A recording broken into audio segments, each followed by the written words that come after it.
Okay guys, welcome back. So we are doing it. We've done pretty much every class now apart from Rogue, Hunter and Warrior.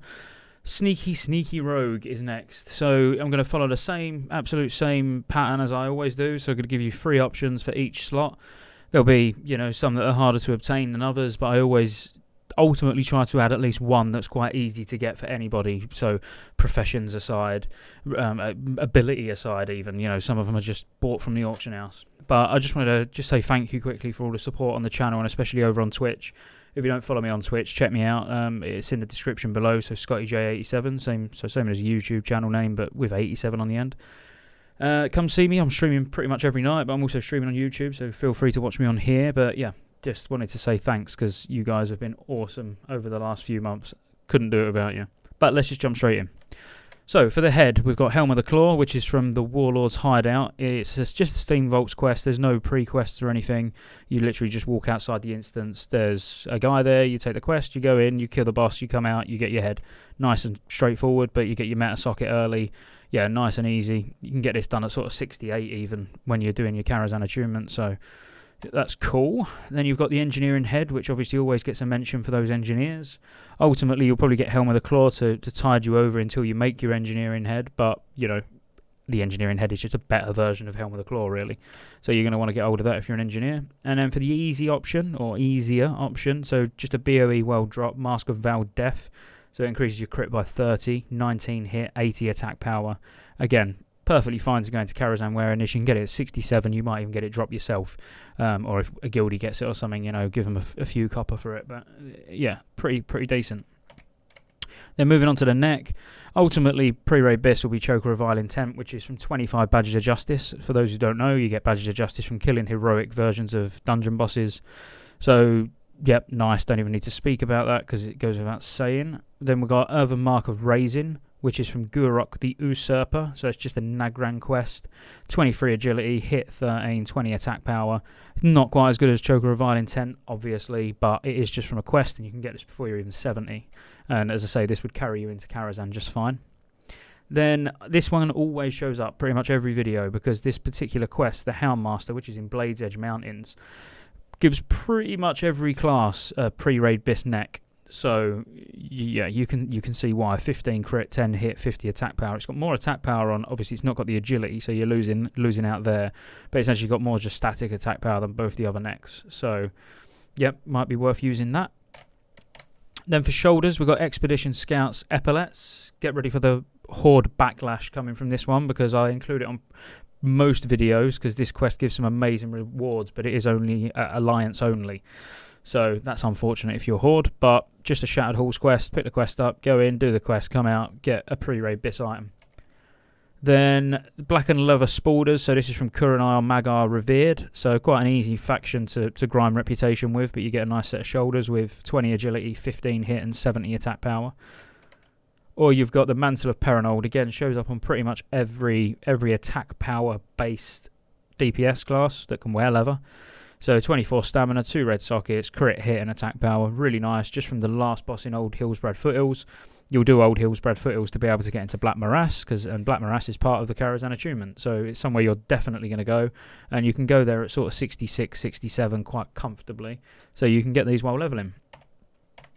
For the back, Vengeance Wrap, going to be pricey. You're going to have to put your hand in your pocket, but it is a very, very nice back. So it's tailoring, but 23 crit, 52 attack power, and a red socket. Obviously, you will notice it lacks any primary stats, but that doesn't matter because the secondary stats that it gives are amazing. But yep, it will cost you a pretty penny.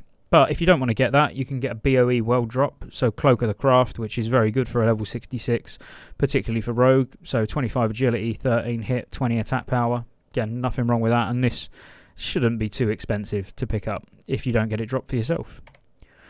And then Cloak of the Inciter from Black Art the Inciter. So he's in Shadow Labs. This is going to be a boss that you'll kill probably multiple times, especially helping people getting revered to be able to do the heroic versions, and it's part of the Karazhan quest chain, to be able to get into Karazhan for the attunement. So it's probably a place you'll see yourself in quite a lot. And it's very nice. Yeah, crit, hit, attack power, and 15 stamina. So yeah, nothing wrong with that at all. Any of these ultimately, but Vengeance Wrap would be perfect.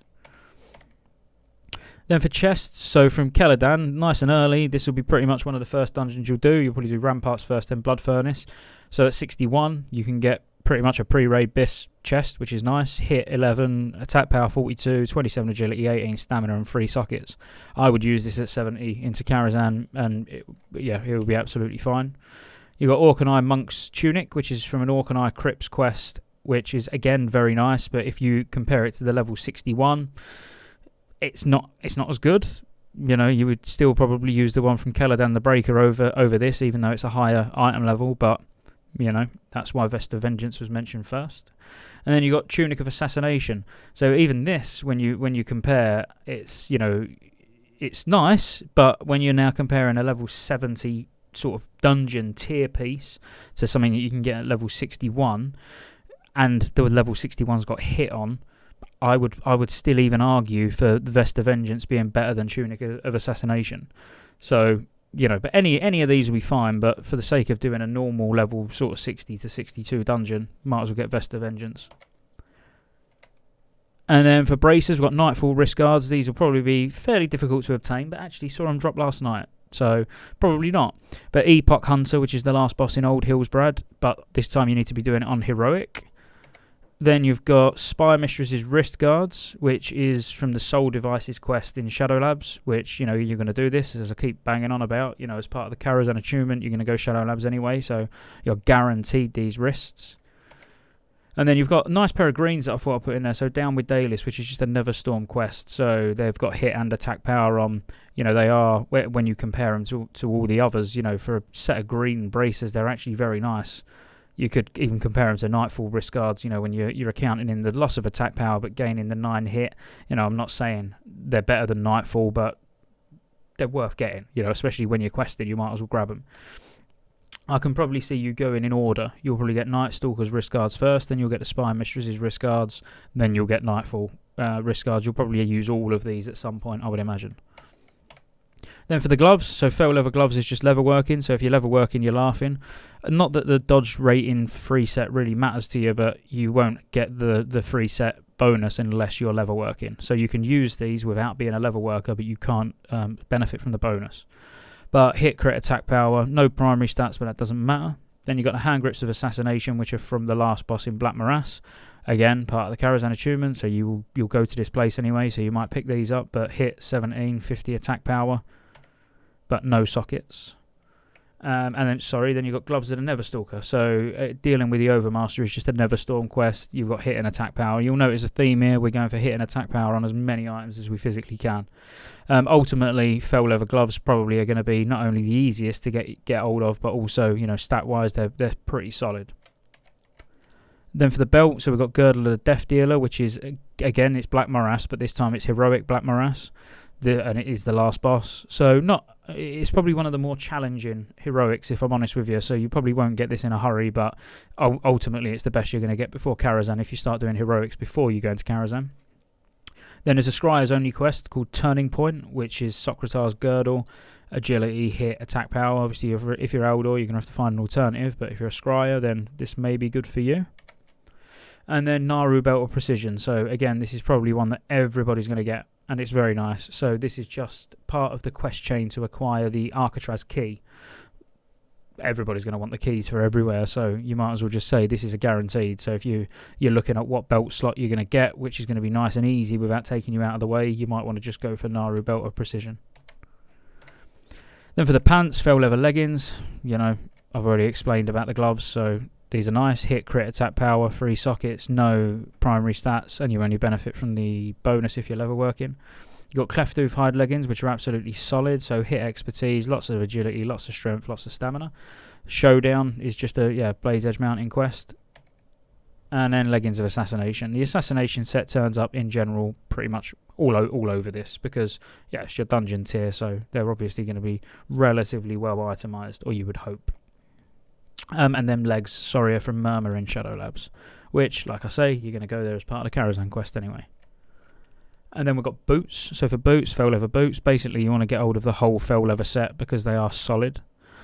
The Master's Treads, which is just a BOE world drop, 24 agility, hit attack power. Wouldn't worry too much about the effectiveness of stealth, but still, you know, the hit and attack power is nice, and these are only BOE, so you can buy them off the auction house, or you might get them drop yourself.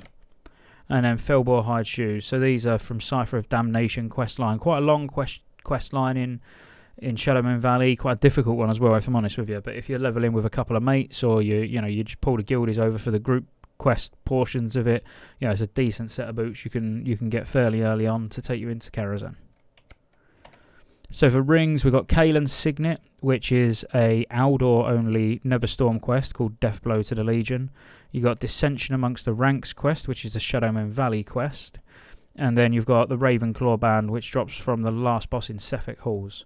Now, the reason I've just sort of skipped over these quite briefly is because there's so many rings with agility, hit, attack power, crit attack power, stamina, crit attack power. You know, there's just so many rings that I've pretty much just picked the best ideal, you know, 3 that you can pick 2 of. But there's tons of rings. I could literally fill 2 or 3 pages up with viable rings you could get. So just get the 2 best ones that you can find. One of them is going to be replaced once you start raiding in Karazhan straight away, because you're going to get the Reputation Violet Eye ring.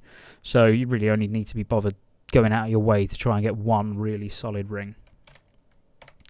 And then Trinkets. So this is what I was talking about earlier when I said I wouldn't spend my Badges of Justice on the neck straight away, because I would want to get Bloodlust Brooch. So 41 Badges of Justice, 72 attack power, and a nice juicy attack power bonus for 20 seconds. So it's a nice, you know, nice amount of uptime as well. Definitely should be getting that as pretty much every attack power based DPS. So really nice. Hourglass of the Unraveler. You'll probably want to farm Black Morass until you get this, because again, pretty much best for every melee or hunter.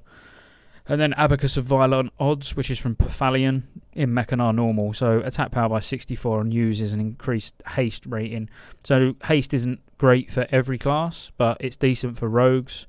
Ideally, though, you want to go Bloodlust Brooch and Hourglass of the Unraveler. Weapons. So this is a bit difficult, because you're going to want daggers, you're going to want swords, you know, depending on what spec you are. This is very broad. This is just an overall rogue BIS guide. So what I've tried to do here is give you a couple of swords and a dagger. So you've got Blink Strike, which is a BOE world drop. Be expensive, but ultimately going to be one of the better ones you can get. If you go Exalted with Eldor, you get a really nice hit, attack power. It's unique, so you can only use 1, obviously, but still very nice. If you get Exalted with Keepers of Time, which you might just do passively anyway, because as you notice, quite a lot of your gear that you want comes from the last boss in Black Morass, or even the last boss on Heroic Old Hillsbrad Foothills, so you'll probably get quite a lot of Keepers of Time rep, maybe enough to get Exalted without even going out of your way, which will be lovely, because in which case you're then going to get a really nice dagger if you decide to be a dagger rogue. And then when we're looking at offhands, you've got Blaze Guard, which is if you're a blacksmith, which most of you probably won't be blacksmiths, but maybe you will. Maybe you'll go blacksmith specifically to make the weapons, because the weapons are really, really nice. Pretty much the best you're going to get for a long time. So it might be worth considering being blacksmith.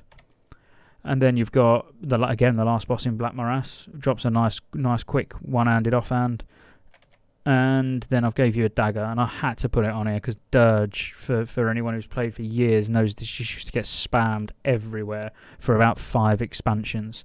So I had to include it, but it is actually a very nice dagger, yeah, made by blacksmithing. So again, blacksmith could be the way to go if you want to get some decent weapons early, but you know, that's entirely up to you. And then for Misk, so Misk in our case is a ranged weapon. So we've got Veteran's Musket, which comes from being Exalted with on a hold or Thralmar, which is very nice. And then really what I would settle for is Mama's Insurance, so Declaw and Doomclaw. It's just a Neverstorm quest, but it's very nice. You know, you're getting agility, crit, attack power. You probably want to grab this while you're leveling.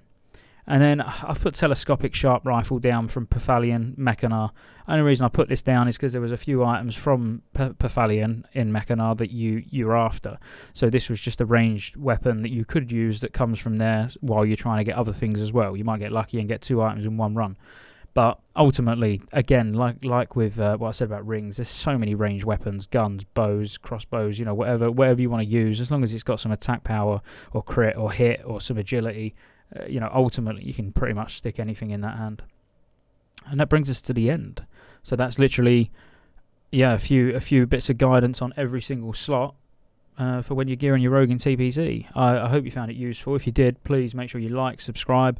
This presentation that's in the video will be on my Google Drive, which I'll also put in the description. So have a nice day, and I will see you on the next one.